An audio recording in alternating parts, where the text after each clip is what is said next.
ఈ మ్యాచ్ లో అయినా రోహిత్ శర్మ మెరుపులు మనం చూడగలమా?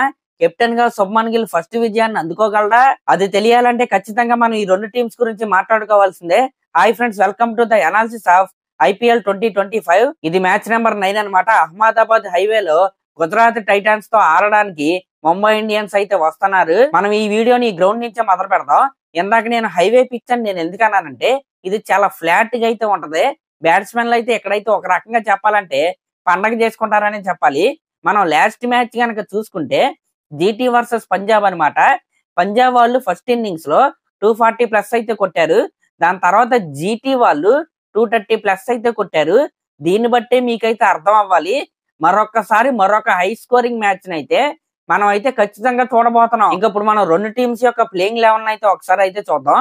ఫస్ట్ గుజరాత్ నుంచి అయితే స్టార్ట్ చేద్దాం, ఎందుకంటే హోమ్ గ్రౌండ్ గుజరాత్ కాబట్టి. First of all Gujarat openers గా సాయి సుదర్శన్ అలాగే శుభ్మన్ గిల్ అయితే వస్తారు.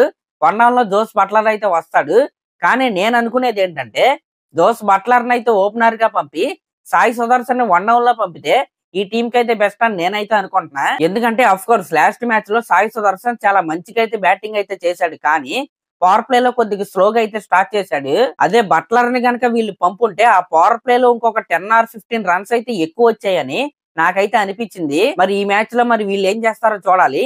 ఇంకా 2 డౌన్ లో లాస్ట్ మ్యాచ్ లో రూదర్ఫోర్డ్ అయితే వచ్చాడు. రూదర్ఫోర్డ్ లాస్ట్ మ్యాచ్ లో బాగా ఆడాడు, అలాగే బాగా ఆడలేదు కూడా. నాకైతే మన మ్యాచ్ చూసిన తర్వాత అలాగే అనిపించింది. ఒకే రకమైన బాల్ ని ఫుల్ టాస్ కావచ్చు, యార్కర్ కావచ్చు, ఒకే రకమైన బాల్స్ ని వేస్తున్నా సరే ఆయన అయితే మొన్న అయితే కొట్టలేకపోయాడు. పోనీ యార్కర్ అంటే కొట్టలేం, అది ఎవరికైనా కష్టమే. కానీ ఫుల్ టాస్ బాల్ కూడా ఒకే లైన్ లో పడుతున్నా సరే ఆయన అయితే వదిలేశాడు మన మ్యాచ్ లో. ఆ కారణంగానే మన జీటీ అయితే మ్యాచ్ అయితే ఓడిపోయారు.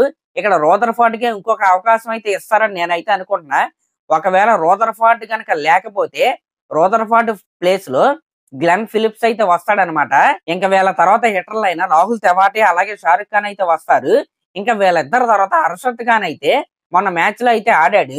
హర్షద్ ఖాన్ లాస్ట్ మ్యాచ్ లో ఒకే ఒక్క ఓవర్ అయితే వేసాడు. ఆ ఓవర్ లో కూడా ఎక్కువ రన్స్ అయితే ఇచ్చాడు.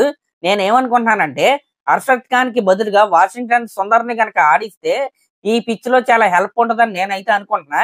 ఎందుకంటే ఫాస్ట్ బౌలర్ల కంటే ఈ అహ్మదాబాద్ హైవేలో ఖచ్చితంగా స్పిన్నర్లు అయితే చాలా ఎఫెక్టివ్ గా అయితే ఉంటారు. ఇంకా హర్షద్ ఖాన్ వాషింగ్టన్ సుందర్ లో ఇద్దరులో ఒకరు అయితే ఉంటారు.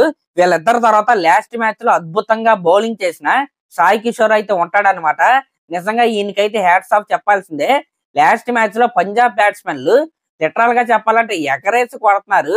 ఆ టైంలో కూడా ఈయనైతే 3 వికెట్లు అయితే తీశాడు. మాక్సిమం ఈ మ్యాచ్ కూడా హై స్కోరింగ్ మ్యాచే కాబట్టి సాయి కిషోర్ నుంచి అలాంటి పర్ఫార్మెన్స్ అయితే ఖచ్చితంగా జీటీ వాళ్ళు అయితే ఎక్స్పెక్ట్ చేస్తారు, ఇవ్వాలి కూడా. ఇంకా సాయి కిషోర్ తర్వాత బౌలింగ్ లైనప్ లో రషీద్ ఖాన్ అయితే వస్తాడు. వీళ్ళిద్దరూ కనుక క్లిక్ అయితే ముంబైకి అయితే కష్టాలు అయితే తప్పవు. ఇంకా వీళ్ళతో పాటు కగీసో రబాడా చాలా ఇంపార్టెంట్ గా అయితే మారబోతున్నాడు. ఇంకా వీళ్ళతో పాటు మన మహమ్మద్ సిరాజ్ అయితే ఉంటాడు. లాస్ట్ మ్యాచ్ లో చితక్ కొట్టించేసుకున్నాడు. ఖచ్చితంగా సిరాజ్ ఫామ్ అనేది జీటీకి అయితే కన్సర్న్ గా అయితే మారింది. ఈ విధంగా జీటీ ప్లేయింగ్ 11 అయితే ఉండబోతుంది. ఇప్పుడు మనం ముంబై ఇండియన్స్ ప్లేయింగ్ 11 గురించి అయితే మాట్లాడుకుందాం. లాస్ట్ మ్యాచ్ లో మీరు చూసుకుంటే ముంబై ఇండియన్స్ టీమ్ లో ఉన్న ఏ బ్యాట్స్మెన్ కూడా అంత రిథమ్ లో అయితే కనపడలేదు. దానికి కారణం ఏంటంటే చపక్ పిచ్ అనమాట. కానీ ఈ అహ్మదాబాద్ పిచ్ అయితే అలా ఉండదు.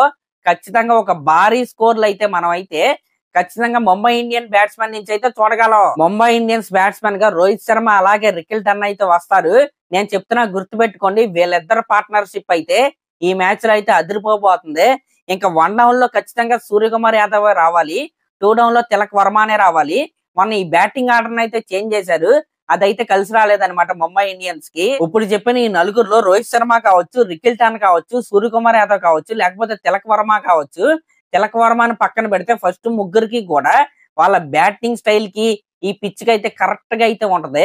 ఖచ్చితంగా వీళ్ళ ముగ్గురులో ఇద్దరు బ్యాట్స్మెన్లు అయితే భారీ స్కోర్ అయితే చేయబోతున్నారు. ఇంకా తిలక్ వర్మ తర్వాత విల్ జాక్స్ అయితే వస్తాడు. విల్ జాక్స్ తర్వాత మన కెప్టెన్ హార్దిక్ పాండ్యా అయితే వస్తాడు. ఈ విధంగా మీరు చూసుకుంటే ఈ ఫస్ట్ 6 బ్యాట్స్మెన్లు కూడా అరివేర భయంకరులే. గుజరాత్ టైటాన్స్ బౌలర్లు కనుక కొద్దిగా లైన్ అండ్ లెంత్ అటు ఇటుగా వేసినా సరే స్కోర్ అయితే ఎక్కడికో వెళ్ళిపోతే దీంట్లో ఎటువంటి డౌట్ అయితే లేదు. ఇంకా హార్దిక్ పాండ్యా తర్వాత జార్ఖండ్ హిట్టర్ అయిన రాబిన్ మింజ్ అయితే ఉంటాడు. రాబిన్ మింజ్ తో పాటు ఆల్రౌండర్ అయిన నమన్ ధీర్ అయితే ఉంటాడనమాట. ఈ విధంగా ముంబై కనుక ఫస్ట్ బ్యాటింగ్ కనుక వస్తే ఈ టాప్ 8 కూడా ఇలాగే ఉండబోతుంది. ఎటువంటి చేంజెస్ అయితే ఉండవు. ఇంకా బౌలర్ల విషయానికి వస్తే ట్రెంట్ బోల్ట్, దీపక్ చహర్ అయితే ఖచ్చితంగా ఉంటాడు. బుమ్రా అయితే ఇంకా రెడీ అయితే అవ్వలేదు. ఇంకా వీళ్ళతో పాటు స్పిన్నర్లైన మిచెల్ శాంట్నర్, అలాగే లాస్ట్ మ్యాచ్ లో అదిరిపోయే పర్ఫార్మెన్స్ ఇచ్చిన విఘ్నేష్ పుత్తూర్ అయితే ఉంటాడు. ముంబైకి ఫస్ట్ బౌలింగ్ వస్తే విఘ్నేష్ పుత్తూర్ డైరెక్ట్ టీమ్ లో అయితే ఉంటాడు. సెకండ్ బౌలింగ్ కనుక వస్తే ఇంపాక్ట్ ప్లేయర్ రూల్ ద్వారా అయితే విఘ్నేష్ పుత్తూర్ అయితే గ్రౌండ్ లోకి అయితే వస్తాడు. ఇంకా హార్దిక్ పాండ్యా వచ్చేస్తాడు కాబట్టి సత్యనారాయణని ఆడిస్తారని నేనైతే అనుకోవట్లేదు. ఒకవేళ ఎక్స్ట్రా బౌలర్ తో వెళ్దాం అనుకుంటే సత్యనారాయణ అయితే టీమ్ లో అయితే ఉంటాడు.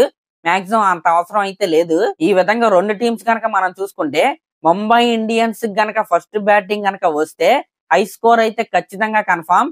ఇదైతే రాసి పెట్టుకోండి. అంటే గుజరాత్ కి ఫస్ట్ బ్యాటింగ్ వస్తే హై స్కోర్ కొట్టలేరా అంటే అలా కాదనమాట.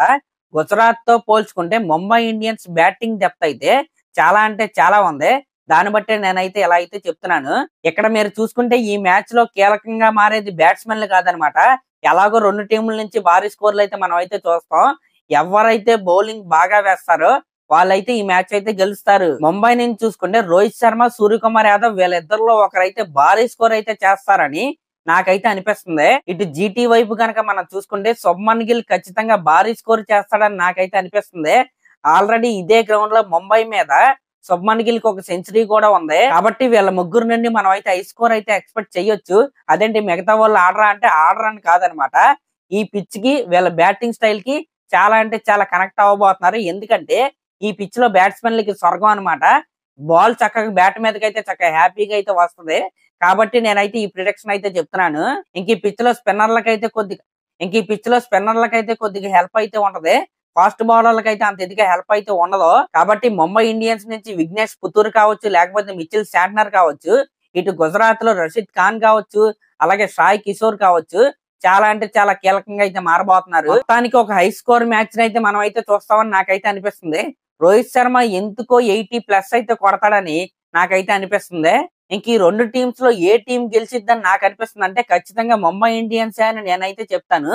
ఎందుకంటే జీటీ బ్యాటింగ్ కంటే ముంబై బ్యాటింగ్ అయితే స్ట్రాంగ్ అయితే ఉంది. అలా అని జీటీని తక్కువ అంచనా వేసే అవకాశం అయితే లేదు. లాస్ట్ మ్యాచ్ లో మీరు చూసుకుంటే 240ని చేస్ చేసినంత పని అయితే వీళ్ళైతే చేశారు. ముంబైకి 60% ఉంటే జీటీకి 40% అయితే ఉందన్నమాట. 6:4 రేషియో. ఆ ఒక్క పాయింట్ ఎడ్జ్ కూడా ముంబైకి బ్యాటింగ్ లో అయితే ఉంది. మిగతా అంతా రెండు టీమ్స్ కూడా సేమ్ టు సేమ్ అనమాట. మరి ఈ మ్యాచ్ లో ఏ టీం గెలిచిద్ది అనుకుంటున్నారో మీరైతే కామెంట్ చేయండి. అలాగే మన ఛానల్ కనుక మీరు ఫస్ట్ టైం చూస్తున్నట్టయితే ఖచ్చితంగా సబ్స్క్రైబ్ చేసుకోండి. అలాగే ఒక లైక్ అయితే చేయండి. Thank you.